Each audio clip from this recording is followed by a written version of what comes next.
Hello everyone, myself Nisha Goyal. Welcome to my YouTube channel zoology by Nisha. तो अपन ने pituitary gland और जो हाइपोथैलेमस था उसके बारे में देख लिया। अब अपन सबसे पहले पिट्यूटरी ग्लैंड से रिलेटेड जो डिसऑर्डर है वो देखते हैं। पिट्यूटरी ग्लैंड के अंदर अपन जो ग्रोथ हार्मोन से रिलेटेड डिसऑर्डर था वो देखेंगे। एक तो अगर ग्रोथ हार्मोन की हाइपोसिक्रेशन हो जाए, मतलब ग्रोथ हार्मोन जितना अपनी बॉडी में रिलीज होना चाहिए था उससे कम रिलीज हो, या फिर जितना होना चाहिए उससे ज्यादा रिलीज हो, हाइपर सिक्रेशन हो जाए, तो उनसे कौन कौन से डिजीज होते हैं। तो सबसे पहले देखें, हाइपोसिक्रेशन में सबसे पहले इन चाइल्डहुड, मतलब बचपन के अंदर, अपने चाइल्डहुड के अंदर अगर ग्रोथ हार्मोन कम रिलीज हो तो कौन सा डिसऑर्डर होगा, या फिर अपने अडल्ट के अंदर अगर ग्रोथ हार्मोन कम रिलीज होता है तो कौन सा डिजीज होगा।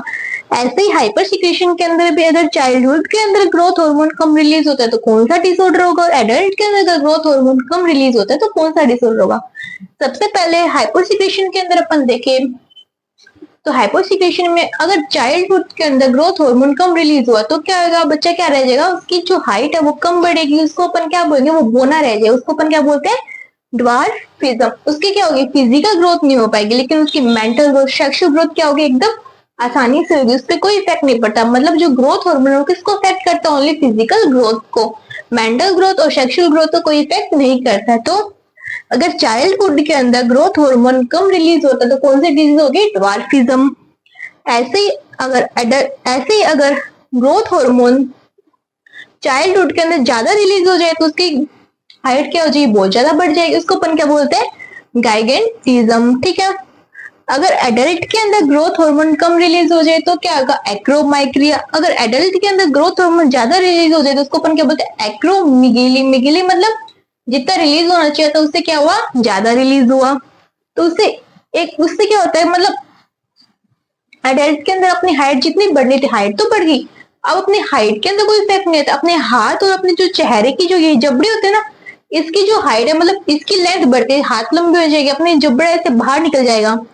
तो या फिर इनको ये डिजीज, इसको डायग्नोज करने में बहुत डिफिकल्टी होती है। कैसे, ये मतलब धीरे धीरे बढ़ना स्टार्ट होता तो पहचान ही नहीं पाते, मतलब थोड़ी बहुत बढ़ती है तो फिर ज्यादा बढ़ जाती है तो अपने को पता लगता है कि हाँ भाई अपना जो हाथ है वो बहुत ज्यादा बढ़ गया, अपना जो हथेली थी वो बहुत ज्यादा लंबी हो गई।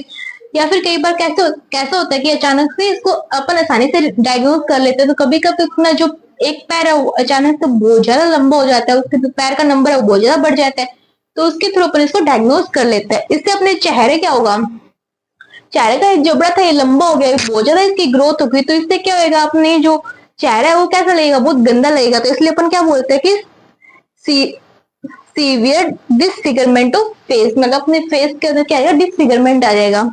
और इससे अपने जो ना प्री मैच्योर डेथ भी हो सकता है। कैसे, अगर अपना चेहरा ऐसे बढ़ता हुआ तो अपने ना ऐसे झुक जाएंगे, जिससे अपने चेहरे बढ़ने से अपने जो, मतलब ऐसे अपन झुक जाएंगे, अपनी बॉडी ऐसे हो जाएगी, थोड़ी कर्वेचर के अंदर आए, जिससे अपने लंग्स को अच्छे से हवा नहीं मिल पाएगी, अपना लंग्स अच्छे से ना इनहेलेशन एक्सहेलेशन नहीं कर पाएगा, तो अपनी सांस दम घुटने से अपनी क्या हो सकता है, डेथ हो सकती है। ठीक है। तो ये अपने पिट्यूटरी ग्लैंड से जो डिसऑर्डर से वो थे। अब अपन देखें अपनी नेक्स्ट ग्लैंड कौन सी, पीनियल ग्लैंड। अपन ने जो नर्वस सिस्टम वाला चैप्टर पढ़ा था तो अपन देखा था पीनियल ग्लैंड कहाँ सिचुएटेड थी, ये अपने जो फोर ब्रेन के अंदर जो एपिथैलेमस थे उसके ऊपर स्थित थी, मतलब डोर्सल साइड थी। तो ये क्या थी, located on the dorsal side of fore brain. जो हाइपोथैलेमस था वो कहाँ था, अपने एपिथैलेमस के नीचे था, और जो अपनी ये जो पीनियल ग्लैंड थी वो कहाँ थी, अपनी एपिथैलेमस के ऊपर थी। तो अपन इसको क्या लिख सकते हैं, located on the dorsal side of forebrain. इससे कौन सा हार्मोन रिलीज होता है, मेलेटोनिन हार्मोन। ये क्या करता है, अपने जो पूरे दिन का जो 24 आवर जो साइकिल है उसको रेगुलेट करता है मेलेटोनिन हार्मोन। मेलेटोनिन हार्मोन क्या करेगा, ये ना जो रात के 12 बजे के होता है अपने पीक लेवल पे होता है, मतलब बढ़ते बढ़ते बढ़ते बढ़ते का रात के 12 बजे अपने पीक लेवल पे हो जाएगा। मतलब अपने ये नींद के लिए भी रिस्पॉन्सिबल है। ठीक है। स्लीप अवेक साइकिल के लिए भी क्या रिस्पॉन्सिबल है। दिन के 12 बजे क्या होगा, ये मिनिमम होगा, मिनिमम होगा तो अपनी क्या होगी, एनर्जी बहुत ज्यादा होगी। ठीक है। तो regulation of 24 hour cycle diurnal rhythm of our body, example it's help in maintaining the normal rhythm of sleep wake cycle। कैसे, रात के 12 बजे अपना, मतलब जो ये मेलेटोनिन हार्मोन ज्यादा तो अपने क्या नींद आएगी, और दिन के 12 बजे कम है तो अपने क्या है, मतलब उस टाइम अपने क्या है, ज्यादा एनर्जेटिक होंगे, और ये अपने जैसे बॉडी टेम्परेचर को भी कंट्रोल करते हैं। इसके अलावा इसके फंक्शन है कि और क्या क्या फंक्शन, इसके अलावा मतलब मेन फंक्शन तो इसका यही है। क्या फंक्शन है इसका, मेन फंक्शन अपना जो 24 आवर जो साइकिल है उसको कंट्रोल करना। इसके अलावा इसके जो फंक्शन देखते हैं तो ये मेटाबॉलिज्म के अंदर भी इफेक्ट डालेगा, ये पिगमेंटेशन को भी अफेक्ट करता है। इससे क्या होता है, अपनी जो स्किन है उसको क्या करता है, लाइट करता है। तो किसका एंटागोनिस्ट हुआ, एमएसएच का। एमएसएच क्या कर रहा था, अपने स्किन को क्या कर रहा था, डार्क कर रहा था। ये क्या करता है, अपने स्किन को लाइट करते हैं। अपने जो मेंस्ट्रुअल साइकिल है उसको भी क्या करता है, अफेक्ट करता है। अपने जो बॉडी की डिफेंस मैकेनिज्म है उसमें भी थोड़ा बहुत अफेक्ट करता है। तो किसका एंटागोनिस्ट हुआ ये, एमएसएच का। ये अपन ने किससे देखा, इससे देखा।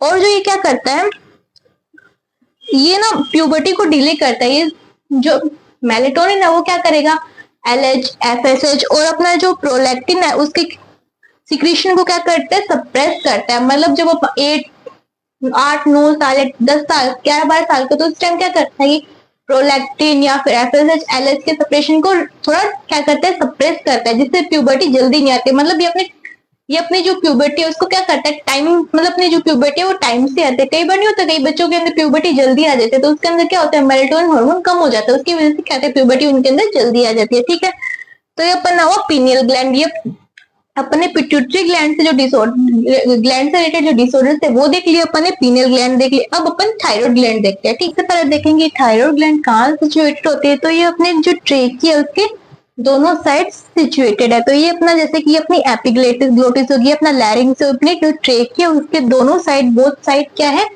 अपनी थायराइड ग्लैंड की दोनों लोब्स है। ये दोनों लोब्स किससे जुड़ी हुई है, ये जुड़ी हुई है एक जो फ्लैप है जिसको अपन क्या बोलते हैं, इस्थमस। जो ये थायराइड के दो लोब है, ये क्या होते हैं, ग्लैंडुलर होते हैं। इससे जो ट्राइआइडोथायरोन और जो टेट्राआइडोथायरोन हार्मोन है वो क्या होते हैं, रिलीज होते हैं। और जो ये इस्थमस है ये क्या होते हैं, इन दोनों लोब्स को क्या करते हैं, जोड़ने का काम करती है। क्या नॉन ग्लैंडुलर है, इसको अपन क्या बोलते हैं, इस्थमस। ये क्या थिन फ्लैप किसकी, कनेक्टिव टिश्यू की थिन फ्लैप है। अगर इसका अपन डोर्सल डायग्राम देखें तो डोर्सल में देखिए तो थायराइड ग्लैंड कैसी होती है, इस तरह होती है कि डोर्सल में 4 क्या होती है, पैराथायरॉइड ग्लैंड होती है।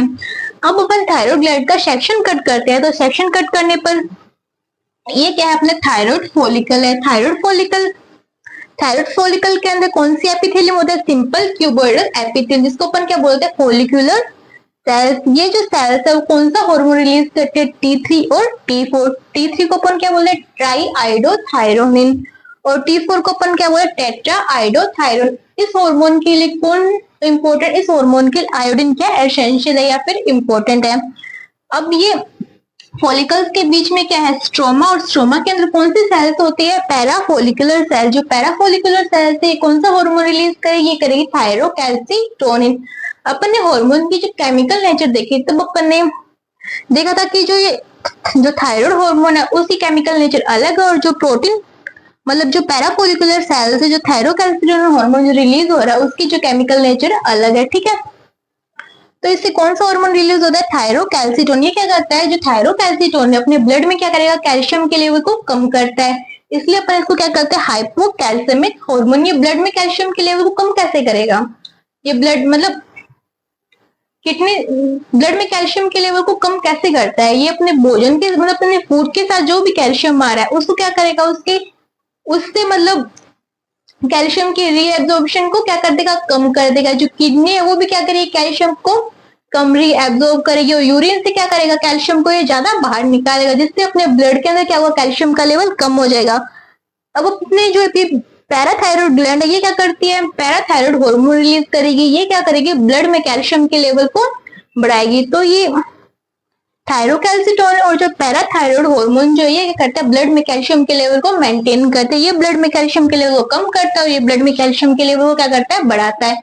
तो ये दोनों मिलकर अपने ब्लड के अंदर कैल्शियम के लेवल को क्या करेंगे, मेंटेन कर। अगर ब्लड में कैल्शियम का लेवल बढ़ गया तो कौन सा हार्मोन रिलीज होगा, थायरोकैल्सिटोनिन। किसको कम करने के लिए, अगर कम हो गया ब्लड में कैल्शियम का लेवल तो उसको बढ़ाने के लिए कौन सा हार्मोन रिलीज होगा, पैराथायरॉइड हार्मोन। ये क्या करेगा, ब्लड में कैल्शियम के लेवल को ब्लड में कैल्शियम का लेवल कम हो गया तो कौन सा रिलीज होगा, पैराथायरॉइड हार्मोन। ये क्या करेगा, ब्लड में कैल्शियम के लेवल को बढ़ा देगा। अब अपन देखे थायराइड हार्मोन के फंक्शन देखे क्या किस किस में हेल्प करता है। तो ये अपनी बॉडी की फिजिकल ग्रोथ भी कराएगा, मेंटल ग्रोथ भी करेगा, और सेक्सुअल ग्रोथ भी कराएगा। अपन ने देखा था कि जो ग्रोथ हार्मोन था वो अपनी बॉडी की ओनली फिजिकल ग्रोथ करवा रहा था, लेकिन जो थायराइड हार्मोन है ये अपनी बॉडी के अंदर फिजिकल, मेंटल और सेक्सुअल ग्रोथ तीनों करवाता है। और ये अपनी जो बॉडी की बेसिक मेटाबॉलिक जो रेट है उसको भी कंट्रोल करता है। उसको कंट्रोल करेगा, तो अपनी हार्ट रेट और अपनी जो रेस्पिरेटरी रेट है उसको भी क्या करेगा, ये कंट्रोल करेगा। और ये जो अपने मेंस्ट्रुअल साइकिल है फीमेल के अंदर उसको कंट्रोल करता है, रेगुलेट करता है, और ये अपने जो ब्लड के फॉर्मेशन के अंदर भी हेल्प करेगा। अगर किसी को एनीमिया हो जाता है ना, तो जो डॉक्टर है वो क्या करते हैं, थायराइड हार्मोन को चेक करवाते हैं साथ साथ में। अगर किसी के फीमेल के अंदर या गर्ल्स के अंदर मेंस्ट्रुअल साइकिल की प्रॉब्लम है, मतलब लेट आ रहे हैं या फिर जल्दी आ रहे हैं, तो क्या करते हैं जो डॉक्टर है वो क्या करते हैं, वो थायराइड हार्मोन को भी चेक करवाते हैं। उसके अंदर मतलब एस्ट्रोजन प्रोजेस्टेरोन का तो रोल होता ही होता है, इसका भी क्या होता है, रोल होता है। और अपनी बॉडी के अंदर जो वाटर और जो मिनरल्स है उसको भी कौन बैलेंस करता है, थायराइड हार्मोन बैलेंस करता है। और जो कार्बोहाइड्रेट, प्रोटीन और जो फैट के मेटाबॉलिज्म को भी थायराइड हार्मोन कंट्रोल करता है। मतलब ये सारे जो फंक्शन है वो थायराइड हार्मोन को अपने मतलब अपने से ये फंक्शन देके पूछ सकते हैं कि हाँ भाई कौन सा जो फंक्शन है वो थायराइड हार्मोन का नहीं है, या फिर कौन सा जो फंक्शन है वो थायराइड हार्मोन का। इसलिए अपने को सब फंक्शन के बारे में नॉलेज होना चाहिए, ठीक है। तो अपन ने थायराइड हार्मोन के अंदर जो थायराइड हार्मोन जो थे उसके देख लिया, और जो पैराफोलिकुलर सेल जो थायरोकैल्सिटोनिन जो हार्मोन रिलीज करते हैं उसके बारे में देख लिया। अब अपन आगे जो थायराइड हार्मोन से कौन कौन से डिजीज होते हैं वो देखने वाले, उसकी हाइपोसिक्रेशन से कौन सी डिजीज है, हाइपर सिक्रेशन से कौन सी डिजीज है। एडम वही बात की जैसे अपन ने ग्रोथ हार्मोन का देखा था कि हाँ भाई अडल्ट के अंदर कौन से डिजीज होते हैं, चाइल्डहुड में कौन से डिजीज है वो देखेंगे, ठीक है। तो वीडियो अच्छी लगी तो उसको लाइक करें, शेयर करें, सब्सक्राइब करें। Thank you.